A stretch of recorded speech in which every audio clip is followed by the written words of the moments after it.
Hello students, आपका फिर से स्वागत है आपके अपने यूट्यूब चैनल अंबेडकर क्लासेस में। तो बच्चों, जैसे कि आपको हमने इडियम्स और फ्रेजल वर्ब्स की एक सीरीज़ स्टार्ट की हुई थी। काफ़ी टाइम से हमने वीडियो कोई अपलोड नहीं की है, उसके लिए माफ़ी चाहते हैं। तो आज जो है हम पार्ट 21 जो है इसका डाल रहे हैं। हमने इसके 20 पार्ट्स को अपलोड कर दिया है। अगर आपने उन पार्ट्स को नहीं देखा है तो 1 से 20 तक जो पार्ट है वो अपलोड हो चुके हैं।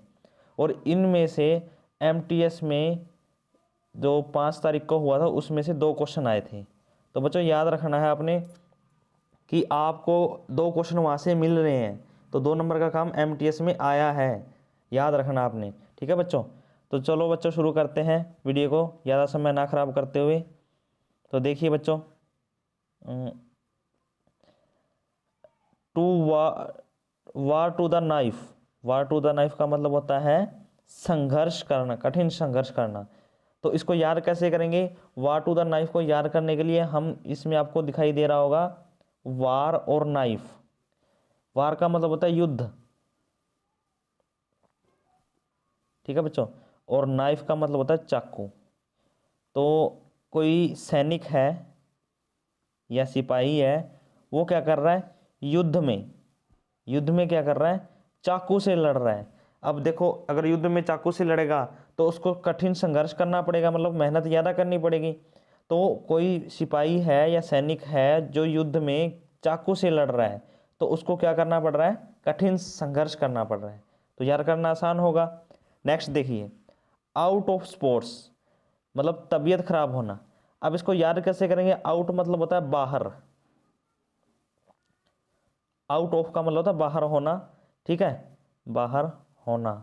आउट ऑफ का मतलब होता है बाहर होना, और स्पोर्ट्स मतलब खेल। अब इसको याद कैसे करेंगे? देखिए, खेल से बाहर होना मतलब वो खेल से बाहर होगा। क्यों हो गया? क्योंकि उसकी तबीयत खराब हो गई थी, इसीलिए वो उसको खेल से बाहर कर दिया गया, या वो खेल से बाहर हो गया, ठीक है। तो याद करना आसान है। स्पोर्ट्स मतलब होता है खेल, तो आउट ऑफ स्पोर्ट मतलब कि खेल से बाहर होना। क्यों होना? क्योंकि वो क्यों हो गया? क्योंकि उसकी तबीयत क्या हो गई थी? अचानक से खराब हो गई थी। तो याद करना आसान है ना। नेक्स्ट देखिए, नल एंड वॉइड। इसका मतलब होता है, नल एंड वॉइड का मतलब होता है प्रभावहीन, मतलब इफेक्टलेस। इफेक्टलेस, जिसका कोई इफेक्ट ना पड़े। नल का मतलब होता है जीरो। हम कहते हैं ये तो नल है, मतलब जीरो है। जीरो है तो मतलब उसका कोई प्रभाव नहीं है। प्रभाव नहीं है तो मतलब प्रभावहीन है वो। तो याद करना आसान है इसको भी, कि नल का मतलब होता है जीरो, और जीरो का मतलब है कोई प्रभाव नहीं है उसका। तो प्रभाव नहीं है तो मतलब प्रभावहीन है, मतलब इफेक्टलेस है। नेक्स्ट देखिए बच्चों, nook and corner. Nook and corner का मतलब होता है प्रत्येक स्थान पर। प्रत्येक स्थान पर इसको याद कैसे करेंगे? देखो, नूक को हम पढ़ेंगे नाक से, ठीक है। तो नाक जो होती है ना, कॉर्नर का मतलब कॉर्नर ही होता है, मतलब कोई कोना, ठीक है। तो हमारी जो नाक होती है, जो हमारी नाक होती है वो क्या करती है? प्रत्येक स्थान पर या कोने में, किसी भी कोने से कोई भी, अगर हम कोई चीज़ मान लीजिए, जैसे हमारे पड़ोसी है, अब वो इधर वाला पड़ोसी भी इधर भी है, तो उन दोनों के घर में, एक के घर में हलवा बन रहा है और एक के घर में चलो पनीर बन रहा है, तो उसकी स्मेल हमें आ रही है, तो हमें पता चल जाएगा कि आज पड़ोसियों ने क्या बना रखा है।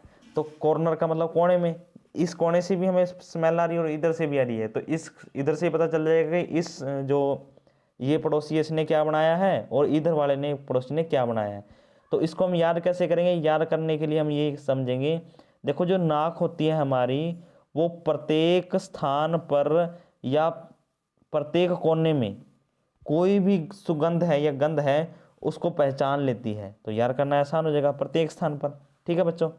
नेक्स्ट देखिए, to set all naught. To to set at naught का मतलब होता है बर्बाद हो करना। इसको याद कैसे करेंगे? देखो, टू सेट एट नोटी का मतलब होता है बर्बाद करना। बर्बाद मतलब डिस्ट्रॉय करना, ठीक है। नोट को हम याद करेंगे नोटी से, नोटी।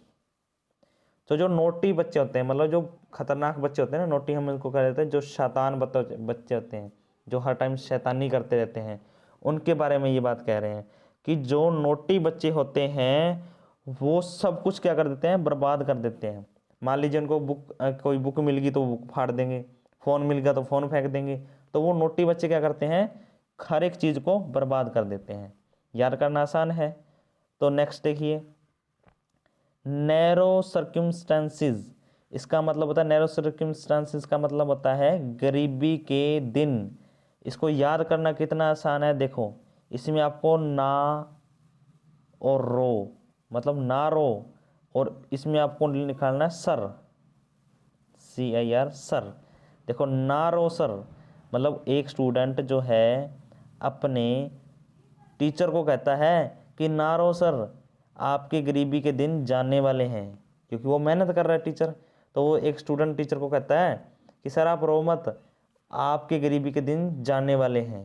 तो याद करना आसान होगा। देखो ना रो सर, आपके गरीबी के दिन जाने वाले हैं। तो नेक्स्ट देखिए, नाइदर चिक नोर चाइल्ड। नाइदर चिक नोर चाइल्ड का मतलब क्या आता है, देखो नाइदर मीन्स नहीं, और चिक मीन्स गाल, नहीं गाल, जो ये गाल होते हैं ना, चिक बोलते हैं जिनको, ठीक है, उसके बारे में बोल रहा है ये। तो इसको याद कैसे करेंगे, देखो उसके जो चिक हैं, किसके, एक व्यक्ति है, मान लीजिए ये व्यक्ति है, ठीक है, इसके जो गाल हैं वो अच्छे नहीं हैं। कैसे नहीं है, अच्छे नहीं है, अच्छे नहीं है। तो नहीं है तो क्या होगा, अगर उसके गाल अच्छे नहीं है तो क्या है, इसीलिए शादी उसकी शादी भी नहीं हुई। देखो उसके गाल अच्छे नहीं है, मतलब कि वो जैसे अब कुंवारा कोई लड़का है, अब इसको ऐसे याद कर लीजिए, रुकिए आपको बताता हूँ मैं क्या होगा अभी इसको।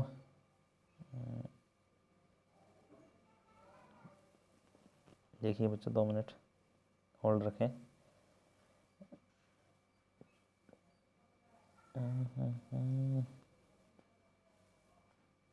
देखो अब देखिए, नाइदर चिक, नाइदर चिक का मैंने क्या बताया था, मतलब कि जिसके गाल नहीं होते, अच्छे गाल नहीं है। नाइदर मीन्स नहीं है, और चिक मीन्स गाल।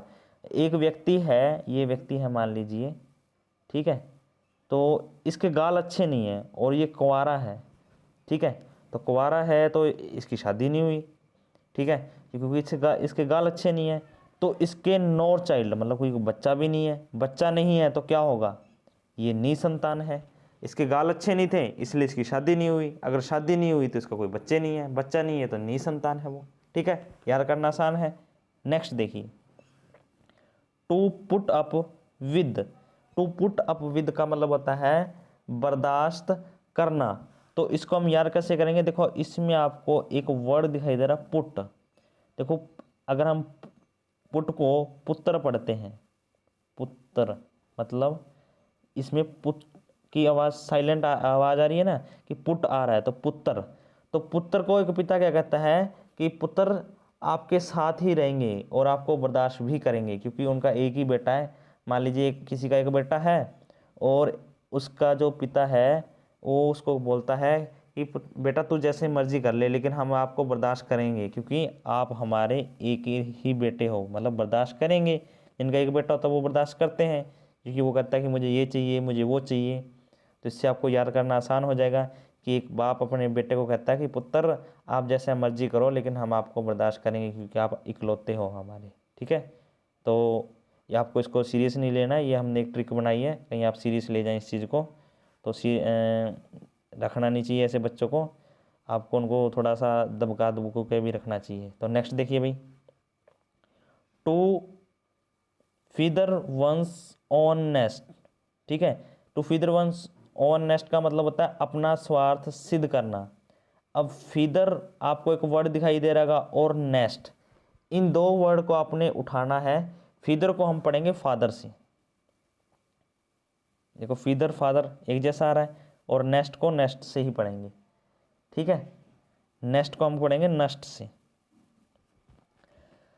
अब इसको याद कैसे करेंगे, याद करने के लिए क्या क्या किया जाएगा कि अब जैसे पुराने टाइम में हमने देखा होगा, मूवीज़ में देखते हैं कि बहुत सारे राजाओं के बेटों ने ना, राजाओं के जो पुत्र थे उन्होंने क्या किया था, अपने पिता को ही मारकर, उनको नष्ट करके पिता को उनके सिंहासन पर बैठे थे, मतलब अपना नष्ट कर दिया, उनको मार दिया, मार के अपना स्वार्थ सिद्ध कर दिया कि हमने गद्दी के लिए, राजगद्दी के लिए क्या कर दिया, अपने पिता को मार दिया था। तो वहाँ पे इन्होंने अपना स्वार्थ सिद्ध कर दिया। किसने? पुत्र ने। एक बेटे ने, या पुराने टाइम में हम मूवी में देखते ही हैं कि जो राजा के पुत्र होते हैं वो अपने पिता को मार के अपना स्वार्थ सिद्ध करने के लिए कि मैं राजा बन जाऊं, और खुद वहाँ पे बैठ जाते हैं। तो आपको याद करना आसान हो जाएगा इससे। नेक्स्ट देखिए, to oil someone, to oil someone's hand, मतलब टू ऑयल समवंस हैंड का मतलब है रिश्वत देना। इसको याद कैसे करेंगे? देखो, ऑयल का मतलब होता है तेल, हैंड मीन्स हाथ। अब हाथ पर तेल लगाना, किसी के हाथ पे तेल लगाने का मतलब क्या है कि उसके हाथ को थोड़ा सा चिकना कर देना। अब अगर हम उसको, मान लीजिए हमने कोई काम करवाना है, तो हम कहते नहीं है कि उसको उसको भाई थोड़ा बहुत घूस भी देनी पड़ेगा, उसको कुछ खाना पिलाना करना पड़ेगा। तो क्या करना पड़ेगा, मतलब रिश्वत देनी पड़ेगी। तो किसी के हाथ में हम तेल लगा रहे हैं तो मतलब क्या कर रहे हैं, रिश्वत दे रहे हैं। ठीक है, क्योंकि रिश्वत देने का मतलब ये है कि हम, मान लीजिए हमने किसी से कोई काम करवाना है और हम उसको कहेंगे कि ये कर देंगे, मैं आपके लिए ये कर देता हूँ, आपके लिए ये कर देता हूँ, बताओ क्या करना आपके लिए। तो वो क्या, हमारी रिश्वत हो गई। ठीक है बच्चों, याद करना आसान होगा। तो बच्चों नेक्स्ट है पेंड्राज बॉक्स। पेंडाराज बॉक्स का मतलब है परेशानियों का कारण। पिंडारा को हम याद करेंगे पिंडारा। जो पिंडारा होते हैं, पिंडारी होते हैं, पिंडारी का मतलब है जो, पिंडारी जो होते हैं वो हमेशा बॉक्स में, जो अपने साथ एक बॉक्स रखते हैं, पिंडारी मतलब जो वो सांप सूप पकड़ते हैं, वो अपने बॉक्स में एक बॉक्स रखते हैं, और वो ही बॉक्स उनके परेशानियों का कारण होता है, क्योंकि उसमें क्या होता है, सांप होता है, और सांप कई बार डस भी लेता है। तो क्या होता है, वो परेशानी में पड़ जाते हैं, क्योंकि कई सांप ऐसे होते हैं जो जहरीले भी होते हैं, तो वो उस बॉक्स में जहरीले नाग भी रखते हैं, जो उनके लिए परेशानियों का कारण भी बन सकते हैं। तो उम्मीद करता हूँ आपको ये याद हो गया होगा। नेक्स्ट देखिए, part and parcel. Part and parcel का मतलब है आवश्यक अंग, आवश्यक अंग। ठीक है बच्चों, तो इसको याद कैसे करेंगे? इसको हम याद करेंगे पार्सल वर्ड से। किससे याद करेंगे? पार्सल से। तो एक व्यक्ति, कोई डाकिया है, एक व्यक्ति क्या है, डाकिया है। तो देखो, पार्सल जो है डाकिया देने आता है। ठीक है, और जो वो पार्सल देने आया डाकिया, वो क्या था, उसमें कुछ आवश्यक चीज़ें थी, मतलब बहुत सारी हमारे आवश्यक चीज़ें उसमें थी। ठीक है, तो याद करनी है इसको कि डाकिया आया, उसने एक पार्सल दिया जिसमें हमारी बहुत सारी आवश्यक चीज़ें थी या अंग थे। ठीक है, अंग का मतलब वस्तुओं से है यहाँ पे। तो याद करना आसान हो गए। नेक्स्ट देखिए।